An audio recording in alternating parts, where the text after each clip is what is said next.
A expressão outsider foi muito usada recentemente, inclusive na candidatura do Pablo Marçal em São Paulo. Você é esse outsider? Você ocupa esse espaço do Pablo Marçal que está inelegível nessa eleição? O Pablo Marçal é um sujeito sem caráter, é um aproveitador. Parece que não vai sobrar ninguém de nenhum viés político, de nenhuma, infelizmente também, de igrejas evangélicas. Sim, é um escândalo ecumênico. Ele vai da direita à esquerda, do topo do STF até prefeituras pequenas no interior da Bahia.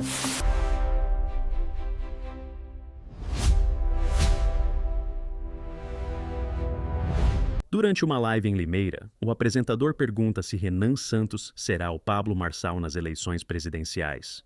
E o clima esquenta. Confira agora. Deixe seu gostei e compartilhe. A expressão outsider foi muito usada recentemente, inclusive na candidatura do Pablo Marçal em São Paulo. Eu não sei se existe um contraponto entre o Pablo Marçal, a candidatura dele, e a sua candidatura, porque ele quase foi prefeito de São Paulo. Faltou muito pouco para que ele fosse ao segundo turno, se apresentando como alguém que não era do sistema, alguém que propunha a parte simpatias e antipatias. Eu só estou usando o exemplo do Marçal pelo desempenho que ele teve nas urnas e pelo desempenho que ele tem nas redes sociais. Você é esse outsider? Você ocupa esse espaço do Pablo Marçal que está inelegível nessa eleição? Não. Eu acho ele um sujeito deplorável e eu não quero em nenhuma medida parecer ele. O Pablo Marçal é um sujeito sem caráter, é um aproveitador. Ele usou os sonhos daquelas pessoas aí nas eleições com um monte de brincadeira e sumiu. Eu não sou um irresponsável. Eu não vou ficar inelegível ao final dessas eleições. Eu montei um partido político. Esse partido político pressupõe responsabilidade, não só com o que eu estou fazendo numa eleição presidencial, mas nas dezenas de candidaturas que nós vamos ter a governador, nas milhares de candidaturas a deputados só esse ano.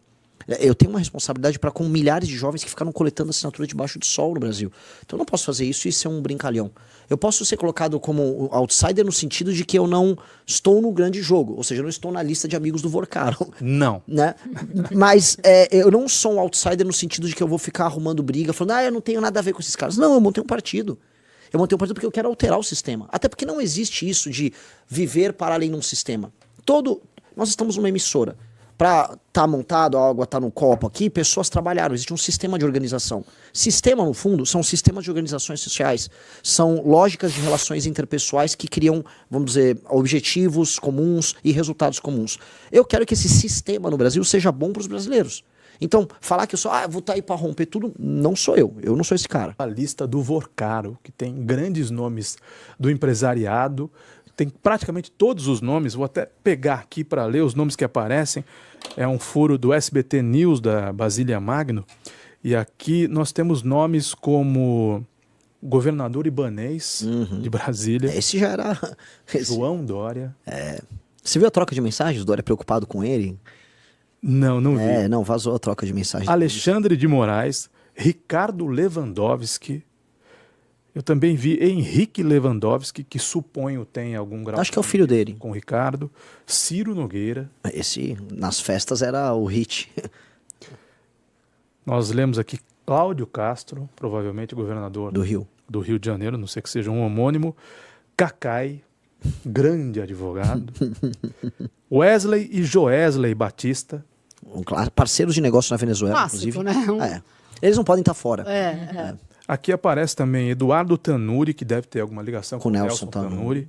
Eu não sei qual é o parentesco. Mais uma vez aparece ministro Lewandowski, Toffoli. Parceiro de... sócio, né? Sócio no Paraná. Hugo Mota. José Dirceu. Ministro Valdir Salomão. Senador Irajá. Gabriel Galípolo, presidente do Banco Central. E por aí vai. É assustador, né, Renan? Sim. Me permita dizer, é assustador, porque a Vivi Moraes, deve ser a esposa do ministro Alexandre Moraes, que é colocado aqui como Vivi Moraes, ministro Silvio Costa Filho. Sim, já estava no Petrolão. É assustador porque parece que não vai sobrar ninguém, de nenhum viés político, de nenhuma...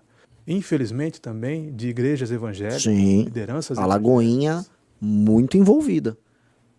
E assim, que bom que você citou esse ponto, porque é um escândalo ecumênico.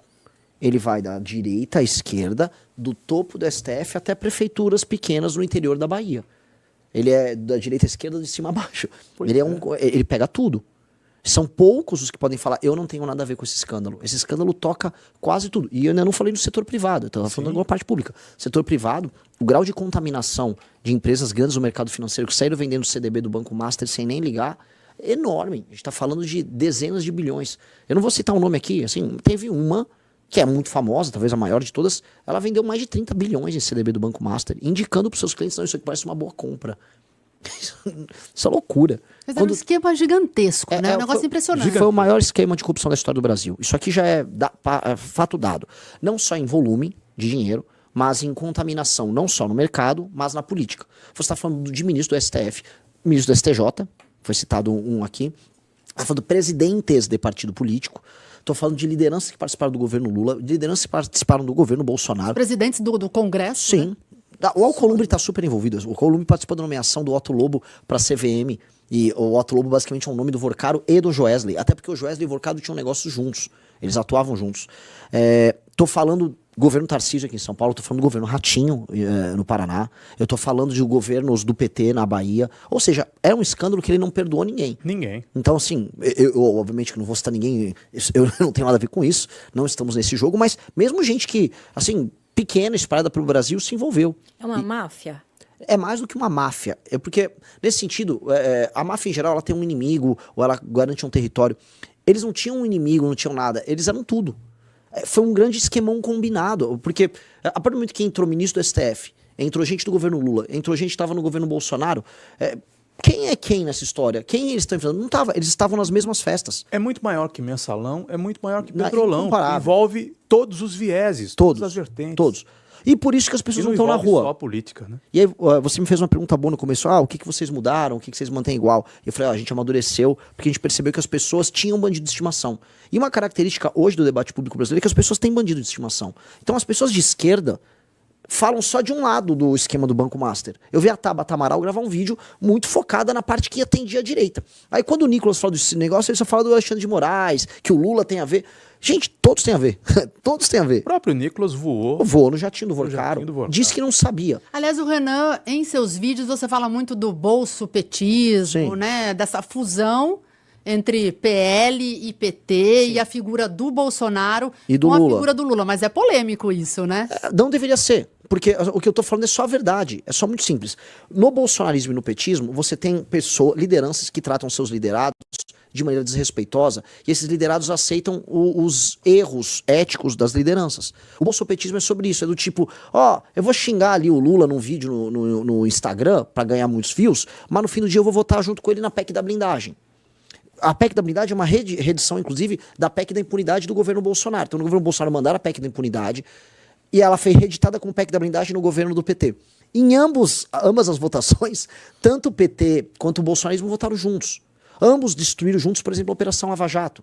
Então, o bolsopetismo é sobre, vamos dizer... Isso não vai acabar nunca. Mas assim, não deveria ser assim.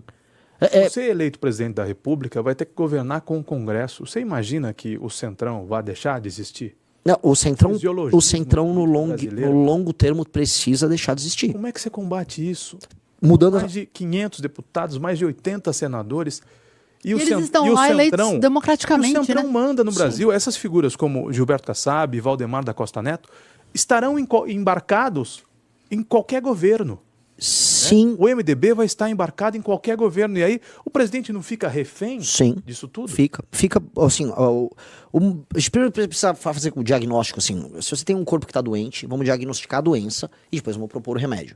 A doença surge na Constituição de 88. A Constituição de 88 era parlamentarista e ela foi colocada como presidencialista no final. Então, o presidente é eleito, mas a eleição para o Congresso não é vinculada a ele. Portanto, você tem uma Câmara dos Deputados, que a maior parte dos deputados são do Centrão, o Senado, que é totalmente desproporcional, e ele nasceu para ser desproporcional, mas isso não está servindo de nada pra gente. A Acre ter 3 senadores e São Paulo ter 3 senadores é uma bizarrice. É um absurdo. E o Centrão, na prática, né, olhando nesses termos, ele se beneficia disso, porque o presidente está sempre refém dele. E aí ele consegue espaços de poder, ele consegue dinheiro, ele consegue emenda, ele está sempre com a faca no pescoço do presidente da República, e o presidente manda muito pouco. Uma característica do regime brasileiro é que o presidente não manda nada. É um presidente muito fraco. E ele está ficando cada vez mais fraco, que depois de um certo tempo, a partir dos anos 2010, surge o STF como outra força. E aí ele manda muito menos. Um presidente hoje... Eu não dá nem pra falar que o Lula fez um governo de esquerda e o Bolsonaro de direita. Não, ambos fizeram um governo de centro. Governos mitigados. Eles só têm um discurso pra claque deles lá, que é meio... Mas você acha ruim isso, um governo de centro? Acho ruim no governo de centro, porque o centro, nesse sentido, é um centro que não ataca de maneira radical. Fica em cima do muro em situação... Exato. Então ele nunca passa uma reforma econômica realmente ousada. Passou agora, por exemplo, uma reforma na área de segurança pública. Tiraram a redução da maioridade penal da reforma. Por que tiraram? Por que tem que ter essas mitigações? Tudo tem que ser mitigado no Brasil. Quando você vai fazer uma reforma previdenciária, vem cheio de mitigações. Então, a gente vira sempre aquele país que, quando vai fazer vira um aluno que vão fazer uma prova, tira 5. A gente nunca tira 8 na prova, 9. A gente sempre tira 4, 5, 3, 4, 5. Porque nunca dá pra fazer algo verdadeiramente intenso. E por que não dá? Porque o Poder Executivo não manda. Quando não, reformas são reformadas. Que sabotava. Lógico, A sabotava. reforma trabalhista tinha um aspecto lá da... Meu Deus do céu, o termo que eu quero me referir é quando... O acordado passar por cima do... Não, quando o funcionário processava a empresa e pedia um valor absurdo, sucumbência. Ah, sim, A questão da sucumbência derrubaram. Foi um avanço extraordinário.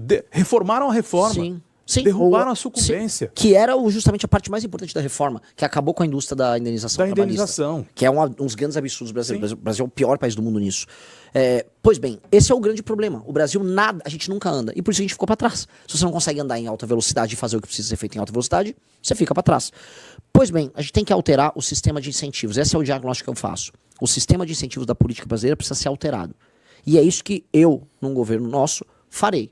O Brasil precisa de 3 grandes reformas, e essas são as 3 reformas que a gente precisa conduzir. A primeira, a destruição do aparato de insegurança que existe no Brasil. Uma guerra ao crime organizado e uma alteração nas leis penais e nas leis de processo penal. E eu quero ser eleito para inicialmente tocar isso.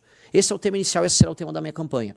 Portanto, minha pré-campanha hoje e depois a minha campanha serão sobre um plebiscito. Votou no número 14, lá na urna, você quer uma guerra contra o crime. Votou no 22, votou no 13, você não quer. E tá tudo bem, é a democracia. Tá? Agora, é plebiscitário. Eu vou oferecer uma guerra ao crime. 2, nós temos que ter uma reforma fiscal, um ajuste fiscal colossal no Brasil. As contas públicas estão indo agora em rota de colisão. O Brasil vai quebrar em 2028. Todo mundo sabe, a rota está subindo, sim, 88% de dívida, depois 95%, e o juro já está em 15%. Os Estados Unidos têm dívida alta. Os avisos têm sido dados há bastante aos montes. tempo. Você vai pegar do Marcos Lisboa aos consultores da Câmara dos Deputados. Todo mundo sabe o que está acontecendo e todo mundo fica fingindo que não está acontecendo nada. Essa é a segunda parte, é uma reforma fiscal. E a terceira parte é a reforma do sistema de incentivos. Eu vou te dar um exemplo. Como é que o Kassab é tão poderoso? Ele elege muitos deputados. O deputado dá fundo partidário, fundo eleitoral, emenda, e a emenda é direcionada para os prefeitos que o Kassab tem espalhado pelo Brasil. Pois bem, a gente tem que mudar esse sistema de incentivo. E onde tem que estar o sistema de incentivo? O prefeito na cidade determina o fundo partidário e o fundo eleitoral. E como ele determina? Se ele atinge indicadores de desempenho em áreas essenciais. Por exemplo, você tem uma cidade no Nordeste que tem 5% de cobertura de esgoto. Se ele entrega 15% de cobertura de esgoto, ele vai ganhar 2 pontos. Se ele melhora o ranking Saeb de educação, ele ganha mais 3 pontos. Se a parte de segurança pública avança, mesmo não sendo a prerrogativa do prefeito, mas ele trabalha políticas que melhoram a segurança, avança. Essa pontuação redunda no fim do dia em fundo partidário e eleitoral para o partido político que ele faz parte. E não o número de deputados que são eleitos. Porque hoje o sistema que nós temos faz com que a gente eleja deputado e a gente coloque dos tiriricas a esses caras que viram deputado federal, que é a bancada do like, fica só gritando e xingando, porque esses caras trazem voto e o voto traz fundo partidário eleitoral. Aí eles chegam lá e o prefeito não serve para prefeitar, para administrar a cidade. O prefeito serve só para gerar voto para esses caras, para administrar a emenda que eles mandam, para administrar os contratos corruptos que eles têm com as prefeituras.